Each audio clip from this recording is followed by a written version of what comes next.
Good morning, good afternoon, and good evening, folks. Welcome to another episode of the Marketing Your Practice podcast, the podcast where I get to simplify the marketing and the mindset so you, the chiropractor, can increase your income, your impact, and your enjoyment in practice too. In today's episode, we're talking all about money. Money.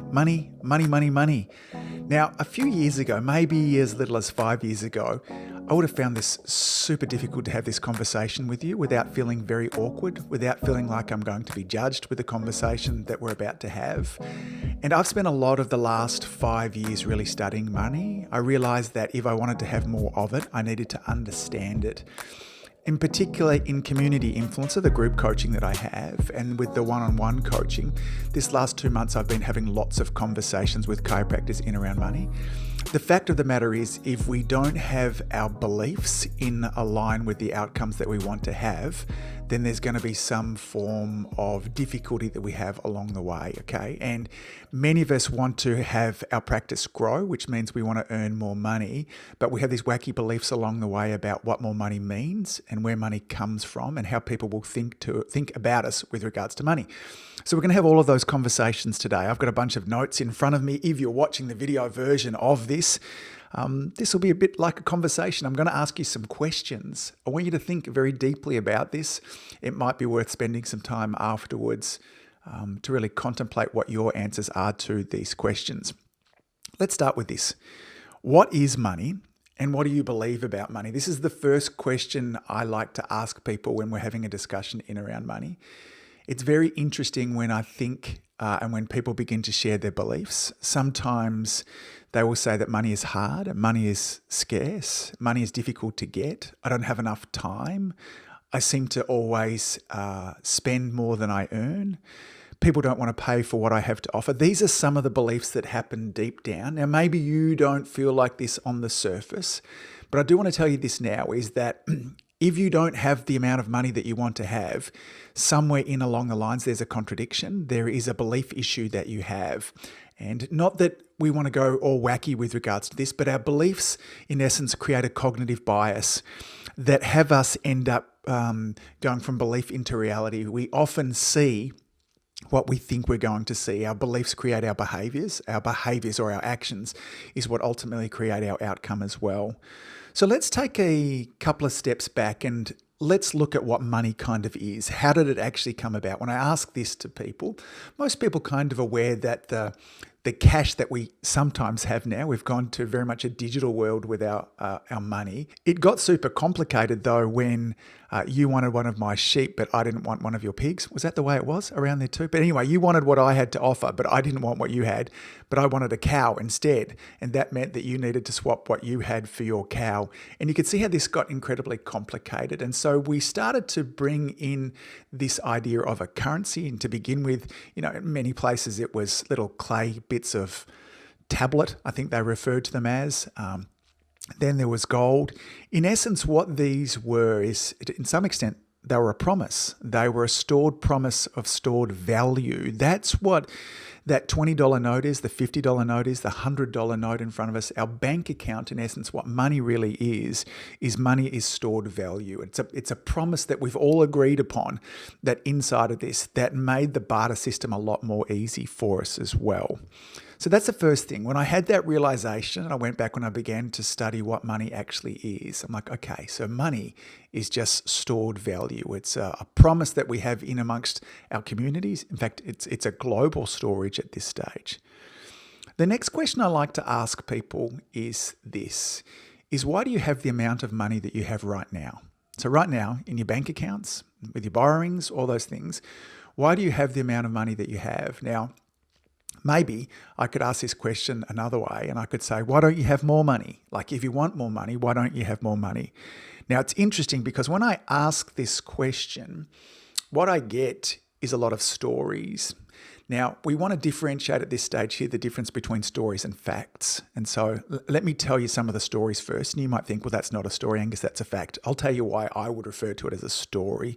People might tell me things like COVID has wrecked my business. I haven't been able to practice, and so it's made it very difficult for me to see patients. And, to be honest, it's been an incredibly difficult last few years. Somebody else, a chiropractor I was working with recently, when I asked him this question, he says, because I'm new in practice, I'm new in town, nobody knows me. There's a lot of competition that goes on in this town, and there's a lot of economic uncertainty at the moment there too. So there's too much competition. Now, I would say that these are all stories because I could find evidence of people in the same situations who've had very different outcomes. I know of many practices and businesses that have thrived throughout COVID. I know of many people who are new in practice and within 12 months have very, very busy practices. I know of other chiropractors who are in areas of a lot of competition and yet they're doing very well. And so if there is evidence of somebody doing the opposite to your excuse or your reason there too, then I'm going to suggest that maybe that it's not a fact, but maybe that it is perhaps a story you're telling yourself. Now, one of the biggest things, I think one of the greatest skills that we can develop is self-awareness. And self-awareness is the ability for us to be able to look at ourselves and identify maybe where we're telling a story as opposed to maybe where something is actually a fact. The real answer to the question of why do you have the amount of money that you have right now, or why don't you have more, the only real answer is because that's how much value that you're providing to the world. Now, I say that without any judgment as it being a good or a bad thing. Now, interestingly, many of you, as you're listening to this, might have judgment coming up that I'm being judgmental, I'm missing out, I don't understand where things are for you. And you're right, I don't. You're a listener. I don't understand where things are for you. But I want to encourage you, if you're not getting the outcomes that you want in life, then maybe be open to hearing something different. This can be difficult for us, particularly in areas where things are very charged. So I want to share some thoughts with you on value. So if money is just value, a store of value, it would make sense for us to find out what is value. Okay, so here's a couple of things. When we think about value, often what we do is that we want to relate value to time and effort, okay? Now, value is not the same as effort. Let me give you an example there too. If we think about, some of us want to say that we should be earning more money because we're putting in a lot of effort. Think about digging a hole. We can dig a hole with a shovel, or I could dig a hole with like a backhoe. I could dig it with a big bulldozer. Now, those two scenarios that I've just given you there, one takes an enormous amount of effort. One person has to work a lot harder to dig a hole with a shovel than what somebody would to do it with a backhoe or some kind of digger there as well. Now, arguably, it's much more valuable for me, if I want a hole dug, to have it dug as quickly as possible.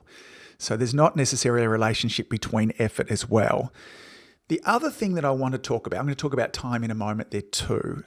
With regards to value, here's the interesting thing, is that you don't decide how valuable you are. You can influence it. You definitely can. In fact, this whole podcast is often about me showing you ways that you can influence and impact the amount of value. But ultimately, it's the community, it's your audience, it's the market that decides how valuable things are. Now, you might go out, as chiropractors, for instance, we will often say that you can't put a price on an adjustment. An adjustment in chiropractic changes people's lives, saves people's lives. Now, you may be like me, I've seen that firsthand.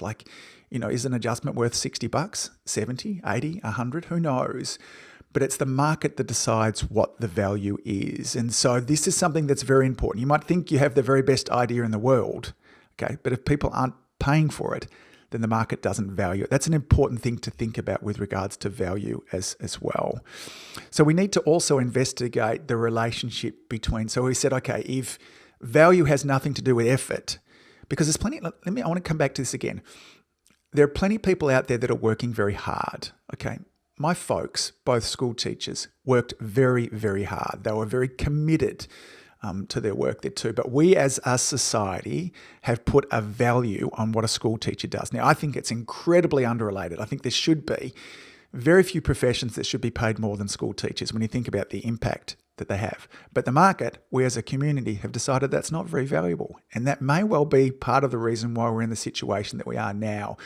Therefore, teaching attracts a certain quality of person because of what they get paid and how we value them as well. So there's no relationship between effort and how hard you're working. So maybe if you're telling yourself now, I couldn't possibly work any harder, Angus. I'm working as hard as I possibly can and I still don't have the money that I want. Well, probably some of the issue is the fact that you think it has to do with how hard you're working. Now, if regards to that too, let's think about time. Is it the amount of hours that I'm putting in as well? So most people are very limited with how they think about how they can earn money. They think that it's over time and over effort there as well. But the real way we create wealth is by creating value. There's going to be a lot of repetition that I say inside of this podcast here.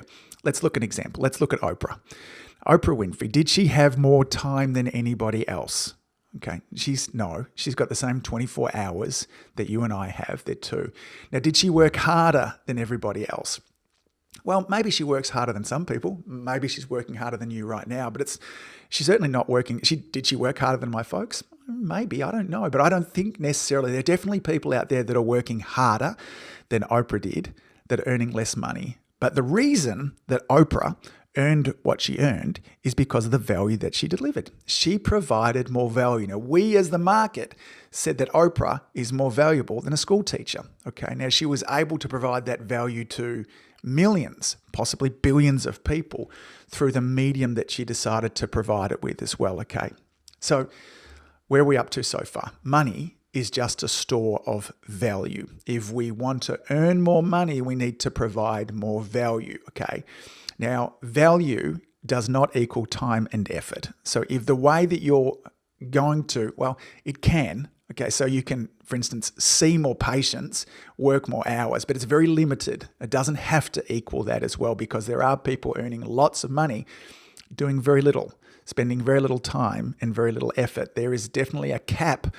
If we adjust more patients, then definitely we earn more money. But often, if that's our avenue to earning more money, there is definitely a ceiling upon it. So I want you to not have to link value and therefore money to time and effort. Okay, so again, in conclusion, if you want more money, you need to provide or create more value. Now, this brings me to a thought that I want to share with you now in around scarcity. I want to talk about scarcity. Now, I didn't realize, I had an aha moment about a decade ago when I was at a Tony Robbins conference. It was a business mastery. We were talking all about investing and all about money for a weekend. I was in Sydney. Now, we're in the Sydney town hall. There were probably 1,000 or 2,000 of us there. And we were given an instruction. At lunchtime, you need to go away. And when you come back this afternoon, you need to have some cash with you, some cash. Now, I don't like instructions like this. I like to know exactly what's going on. The rules were very purposely not explained in this.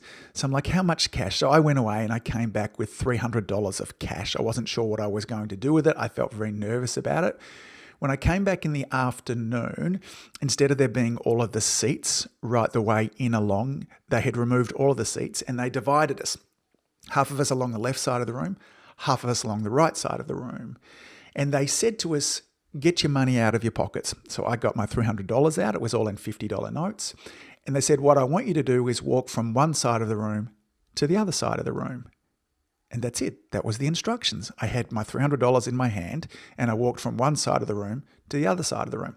Now, as I walked across the room, not knowing what was going on, feeling very uncomfortable because I like to know the rules, what happened is somebody handed me a $50 note. Now, interesting, think about this for a moment. If you walked from one side of the room to the other side of the room and a complete stranger handed you $50, how would you feel about that? Well, I felt super awkward, okay? I felt immediately out of balance. I'm like, this is strange. Somebody who I don't know gave me $50. I haven't done anything to earn it. I feel like I've taken something from somebody and it didn't feel very great. And I was a bit confused as well. Then I got to that side, we stopped for a moment, and then they said, all right, walk back to where you came from. I walked back across again. Another random stranger at this stage gave me $20 note. So here I was, 2 passes across the room, and I had $70 that I didn't have beforehand. I'm like, I now understand the rules of the game. You kind of walk across here and you hand your money back. So I walked across, I handed the $50 back, and then somebody else handed me money, and we went back and forwards there, and we got to the end of the game, maybe after 6 or 8 passes. Okay, it didn't go on for long. It was less than 10 minutes, and then we stopped.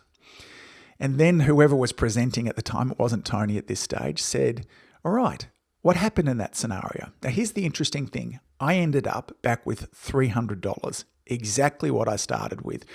But there were many people that ended up like some people had thousands of dollars more than what they started with, like, $2,000, $3,000. And many people ended up with less. Now, the reason I didn't end up with more money is because I felt awkward taking the money from other people when I didn't do anything to deserve it. Okay, I didn't put any time in, I didn't put any effort in, and so therefore I didn't feel great about it, and so I couldn't wait to get rid of the money. Like literally, I wanted it out of my hands. I didn't feel good about it. There is a scarcity that many people have in about money, and there's a relationship of what they feel like they have to do to earn it. I had a client of mine recently who got a gift from a patient of hers, a lovely woman who she's looked after for many years. The woman's husband died, and this wonderful chiropractor would often check in on her each and every week in between her adjustments, just checking in, everything okay. Now, a couple of weeks ago, this woman came into the practice and gave her an envelope, and she said, "There's something in there for you. I want to say thank you, and I want you to receive this with an open heart." Now, when she opened that envelope later on that evening, inside was a cheque for £10,000. Now, interesting. At this stage here, this chiropractor felt very awkward about it, like she'd not done anything to earn it. And is it okay for me to receive this as a gift from this person? And she was contemplating giving it back. Think about it for a moment. $10,000, what would you do in this scenario? Now, when we were talking through this and this idea of what have I done to earn it, well, not only has she provided wonderful chiropractic to this patient, which you might then say, well, she got paid for that, and she did, but she checked in with her each and every week. She held a space that made this woman feel cared for and valued. Now, remember, when it comes time to deciding value, it's not you, the chiropractor, that ultimately decides the value. It's the patient. And in this scenario here, this patient decided that this chiropractor had delivered a whole bunch more value, and she therefore wanted to give her £10,000. Now, I want to contrast this with another friend of mine who recently was adjusting a couple of patients. They were sharing how tough times had been for them recently. There was just a lot going on for their family. And he got to the end of the adjustment, and what he wanted to do is he wanted to gift them that adjustment, just as a way of saying, thank you, we're here to support you as well. And so he just told the front desk, there's a bit of a sign that they have that today's visit is no charge. Now, when they went to pay and the front desk said there's no charge for this too, the patient went berserk. Said, "Who the heck do you think you are? We don't need charity. This is disrespectful." Raced into the room, pulled the money out of the pocket, threw it on the desk there, swore at the chiropractor, went out in a huff and a puff. So interesting. How do you receive money? What are your thoughts in around receiving money? Now, if we believe that money is scarce, then whenever we're taking money from our patients, we believe that it's difficult for them to get it back. Think about that for a moment. If we believe that money is scarce, if that's our thoughts in around money, that it's actually scarce, then when we're taking money from our patients, we will feel, it's not going to feel good. If we feel like money is abundant, that it's everywhere, if that's a belief, remember we come right back to this at the beginning about what beliefs are, what are our beliefs in around money, that it's everywhere and anybody can get it if they provide value, how would you feel about it? How would you feel if you were practicing and all of your patients were billionaires? For many of us, it would feel very different. We would give different recommendations. We would possibly provide better value. This is just a belief system. So I realized that although, and this has been just a realization of mine of more recent, although I feel that I can abundantly get access to money, I had this arrogant belief that maybe not everybody can. Now that's a terrible belief. Like if you were thinking that you could get abundantly access to money, but you thought that I couldn't, I'm like, you're a jerk. Why would you limit me like that? So now I choose to believe that you have access to the same abundance of money that I do. Hence me wanting to share this podcast episode with you to talk about how you can get more of it, which is all about providing more value. So let's again come back to the journey that we're on as we move forwards. What is money? What are your beliefs around money? If they're not aligned with you getting more of it, we need to look at those. I'll talk to you about that in a moment. Money is really just value. If you want more money, you need to provide more value. More value does not equal time and effort as well. And as well as us being able to provide more value, we need to also look at, are we open to receiving more money? Now, Sean Dill was one that taught me this a number of years ago about being open to receiving as well, that When you're out with somebody and they offer to pay the bill, are you open to receiving that? When you're walking down the street and you find some money on the ground, do you pick it up and are you thankful for it? I always pick up money now. This is something that I learned from Sean, is that it doesn't matter how little it is, I pick it up and I'm grateful for it. It's an evidence that the universe just wants to throw money my way. So are you open to receiving money? Just at the golf course recently, I was playing with a couple of lovely father and son there too. And we got halfway around there too. I was going to buy a bottle of water there, and the guy who I was playing with wanted to buy the water for me. Now, I felt awkward about it to begin with, and then I stopped and I was thankful. I was thankful for Jake, and I was thankful for the universe for providing money for me. Now, do I need to be thankful for the universe? Mostly, I'm thankful for Jake, but it's evidence that money flows easily to me. So let's look again at value. And how do we go about providing more value? Well, really, there's two ways that we can go about this, okay? We can solve a bigger problem, or we can solve more problems. Or maybe, if you're super advanced, you can solve more bigger problems. So think about the problems that you solve in practice. Are you really just an expensive painkiller? Think about it. If I've got a headache, then I could go down to the local supermarket or the pharmacy here, and then I could buy a pack of Nurofen or Panadol that we call here in Australia there too, probably get it for less than $10. Now, if you're my headache solution, okay, and I come and see you, it's probably $50 or $60. Now, what's more valuable? Now, in some ways, if that's what your chiropractic care is just pain relief, okay, then again, is that the most valuable and is that the biggest problem that you could be solving? Now, again, if we move from I'm not only going to help you with your headaches, but I'll improve your posture, I'll help you get to the root cause of the problem, I'll help you decrease the stress on your nervous system. And as that happens as well, that'll help you with your golf. That'll help you, Angus, with your business. You'll be more productive. I'm starting to solve bigger problems here. Now, part of solving a bigger problem is just telling a bigger story. Okay, again, another example of this that I think is fascinating, I've talked about it lots on the podcast before, is Tiffany's and a diamond ring. We can buy the same diamond ring at Tiffany's, and I can go to a local jeweler's, exactly the same cut, size, clarity, you name it, from there too. But Tiffany's tells a different story, and we've decided as a community that there's value in that extra story that they tell. What is the story that you and your chiropractic practice could tell that would increase the value of your care as well? Could you solve more problems? What different problems could you solve from your patients? Again, could you start, instead of just solving problems for your patients, can you solve problems for other chiropractors by inviting them in as associates? Can you open up multiple practices? Can you solve problems for other practitioners out there that want a space? Now, again, you are limited only by your mind when it comes to solving problems, and you are limited only by your mind when it comes to adding value as well. Now, a lot of this begins, as we start to sum a lot of this up as well, is that money is just stored value. If you're wanting more money, you need to offer more value.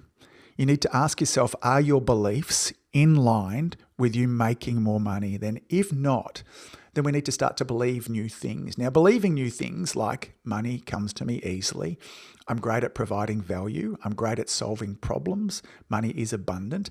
These might be statements that you think that sound really good, but for some of us to begin with, they can be hard to believe. And if that's the case, I want to introduce, or I want you to remind you of bridging statements. So a bridging statement might be, I'm open to the idea that money is abundant. How do you feel about that statement? What's the believability? Because I'll often say to people, say for me, money is abundant. Money comes to me easily. And they'll say to me, I want to believe that. But I say, what is your believability on the statement that money comes to me easily? If your believability is not an 8 and above, then there's going to be a cognitive bias that's going to get in the way of you actually following through on that. But then if I say to them, what about this? Are you open to the idea that money could come to you? I'm like, oh yeah, I'm an 8 or a 9 on being open to it. So we use this bridging statement. We could say, I'm open to the idea that money is abundant. I'm open to the idea that money comes easily to me. I'm open to the idea that money isn't actually related to time and effort. I'm open to the idea that to get more money, I need to just deliver more value. Or it could be, instead of that bridging statement, I'm open, it could be that I'm learning that. So adding in and making sure that we get our beliefs aligned, because remember, our beliefs drive our feelings drive our actions, and our actions always drive our results. I'm not saying that you can sit in your chair and just believe that you're going to get more money and it will come to you. I think that's a load of rubbish, okay? There's lots of things I like about The Secret, and The Secret wasn't actually saying that we just think shit and it kind of manifests into us. It has to follow through with action. I'm big on taking action. But you're probably aware, as I am, that when you take action that's built upon false beliefs, that there is going to be a problem, okay? We're going to end up not getting the outcome that we want, okay? So there needs to be congruence that things flow through as well. So look at your beliefs, and do you need to start to add in those bridging statements as you move forwards as well? Let me finish with a question for you as well. What if everything that you thought, now this is for those of you that don't perhaps have the money that you want. If you've got the money that you have, then maybe you can think differently about this question. But what if everything that you thought about money was wrong? Think about that for a moment. What if everything that you thought about money was wrong? And are you willing to be wrong about it? That's an interesting question. It's difficult. I find it difficult to be wrong about things. This is often, as I get older, I want to get better about being wrong about things. Often, as many of us age, we get worse at it. We get more shut down in our ways. I want to be better at being wrong about things, particularly in an area of my life where I'm not getting the results. So are you prepared to be wrong about your thoughts about money? Now, I want to throw this out to you. The answer is yes. There may just be an ability for you to create a tremendous amount of wealth in your life as well. Be open to being wrong about what you thought about money. Look at how can you provide more value? How can you solve bigger problems? How can you solve more problems? Folks, that's it for this episode. As always, thanks for all that you do. Keep saving lives. I look forward to seeing you back here real soon. Bye. If you've enjoyed listening to this podcast, you have to come and check out my Community Influencer Program. It's my monthly coaching program where we take all this material and I'll work with you to help you apply it, implement it, and systemize it. The Community Influencer Group Coaching Program is designed to help you increase your practice income, impact, and enjoyment. Join me over at anguspyke.com/join. That's anguspyke.com/join. I'd love to see you there.